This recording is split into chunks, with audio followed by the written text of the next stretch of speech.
شپږو څیزونو ضمانت محمد رسول الله صلی الله علیه وسلم غواړي او په بدله کې څه وایي زه به تاسو له د جنت ذمواري درکوم.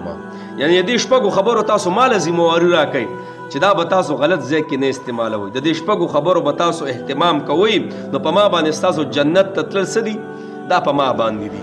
زم تاسو سره لوث کوم عهد کوم چې زه به تاسو جنت ته داخلوم. یعنې شفارس زما په تاسو باندې دی، یعنې زه به ستاسو شفارس کوم. اولنۍ خبره څه دی؟ اولنۍ خبره هر کله چې خبرې کوې نو رښتیا وایه، دروغ چرته مه وایه. او محمد رسول الله صلی الله علیه وسلم فرمایي زما امتی هر ګناه کولی شي خو دروغ نشي ویلی. زما امتی دروغجن نشي کېدی او د دروغو داسې خطرناکه بدبو ده وایي که چېرې خلکو ته پته لګېدی نو وایي د یو بل نه به منډې مونږ والې. نو څه هر کله چې خبرې کوي نو څه کوي؟ رښتیا وایي، دروغ په هغه باندې نه راځي. او اکثر هم خیال کړی دا دروغجن سړی خپل حیثیت ایسته پرېږدي بس بیا پې څوک اعتبار نه کوي. دویم د چا سره چې وعده وکړي نو وعده خلافي به نه کوي. الله اکبر کبیره. د وعده خلافي دا د منافق نشانې ده. ښه یو څو نشانات د منافقانو دي.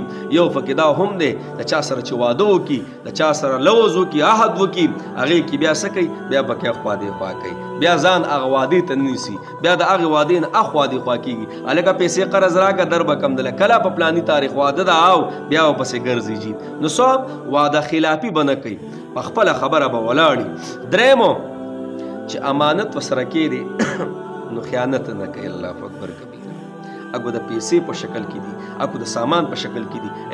زه په مجلس کې ناست یم، مجلس ناست یم، مجلس صحیح ده، په یو کمره کې، په یو دفتر کې، په یو ځای کې خبره وشوه او دا خبره زه بیا بل ته کوم، دا هم خیانت دی. ښه یوازې هغه پیسې خیانت نه دی چې تا له چا درکړي او بس په هغې کې بیا خیانت کوي. نه، خیانت مجلسونه هم خیانت دی.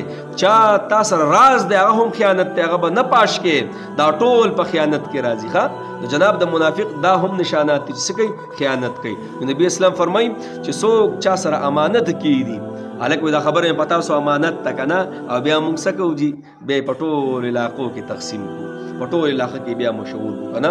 نو درېیم څه امانت کې به خیانت نه کوي. څلورم د خپلو شرمګاهونو حفاظت کول. الله اکبر کبیره. یو بل حدیث مبارک کې نبی علیه السلام فرمایي وایي چا چې د شونډو په منځ کې چې دا کمه غوښه ده د دې او د دوو پتونانو منځ کې چې دي د دې ماله ضمانت راکړو نو زه به له د جنت ضمانت ورکړم. ښه اکو ښځه ده او کو سړی دی. نو څو د خپلو شرمګاهونو حفاظت کول، په غلط ځای کې استعمالول نه، په غلط ځای کې خپل شهوت پوره کول نه، په غلط ځای کې خپل هغه د منشا مطابق زندگی تیرول نه. نو څلورم څه د خپلو شرمګاهونو حفاظت کول. پنځمو د خپل نظرونو حفاظت کول. الله اکبر کبیره. قرآن کې الله د سړو دپاره بیل آیت فرمایلی چې سړو هر کله چې نامحرمه راشي نظرونه ښکته کوي، ګورې ورته ما او د ښځو دپاره بیل آیت دی. که چېرې دا یو راغلی وی نو سړو به وي چې دا د ښځو دپاره دی او ښځو به وي چې دا د سړو دپاره دی. نه، بیل آیت کې الله جل شانه فرمیل چې ښځو تاسو هم نظرونه ښکته کوئ چې نامحرم راشي، او سړو تاسو هم نظرونه ښکته کوئ. او حدیث مبارک کې راځي کله چې نامحرم راشي او نظر ښکته شي نو وایي الله جل شانه په دې نظر ښکته کېدو باندې تعالی حورې په جنت کې تیارې کړي. او وایي داسې مټاس پته په خپل زړه کې محسوسې، داسې خوند او د ایمان حلوت او حلاوت او ښایسته خوند به په دې زړه کې محسوسې چې ته غلط نظر استعمال نه کړي. او په دې سترګو کې په خپله سپرنګان په خپله لاندې راځي، په هغه ما ورته دومره غلط استعمال کړي چې هغه ټولې خبرې مې ختمې کړې. نو پنځم څه د خپل نظرونو حفاظت کول چې هر ځای کې دا محرمه راشي زما نظر په خپله اټومیټیکلي ښکته شي. او شپږم خپل لاسونه کنټرول کول، چاله ضرر نه ورکوي کو په هر اعتبار سره، چا پسې لاس نه وهل، چا پسې شاته ګرځېدل نه، مطلب د هغه بېعزتي کول، د دې ټولو خبرو نه ځان منې کړي. خپل لاس او خپل بدن څه کوي؟